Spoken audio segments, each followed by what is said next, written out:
Hello, and welcome to Daily Coding Tips. Today's tip: Docker, optimizing Dockerfile layers for faster builds.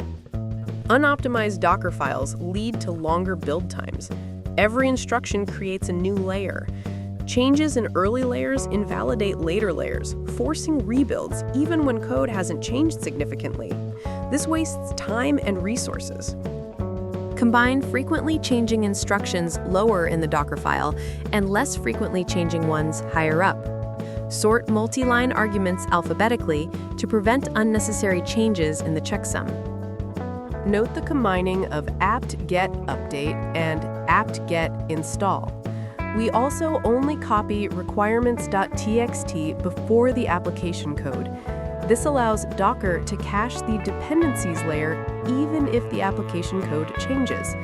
The no cache dir option is used to reduce image size. Docker caches layers based on the instruction and files involved. When an instruction changes, Docker invalidates that layer and all subsequent layers. By ordering instructions intelligently, we maximize cache hits and minimize rebuilds. Copying requirements.txt separately is a key optimization. A Docker file optimized for layer caching results in much faster build times, especially in CI/CD pipelines. This speeds up development cycles, reduces deployment times, and saves resources. Smaller images improve build and deploy times. For Python projects, always copy requirements.txt first and install dependencies.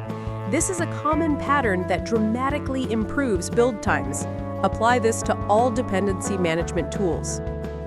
Similarly, for Node.js projects, copy package.json and package lock.json first, then run npm install or yarn install before copying the source code. Use multi-stage builds to create smaller final images. Compile code or download dependencies in one stage, then copy only the necessary artifacts to the final image. This reduces the final image size. Use Docker ignore files to exclude unnecessary files and directories from the build context. This reduces the size of the build context and speeds up the build process. Exclude things like node_modules, .git, or large media files. Avoid making changes to files and layers that should be cached. Even a small change can invalidate the cache. Also, be mindful of the order in which files are copied, as it affects the layer cache. Thanks for watching. Subscribe for daily coding tips, and hit the like button if this was helpful.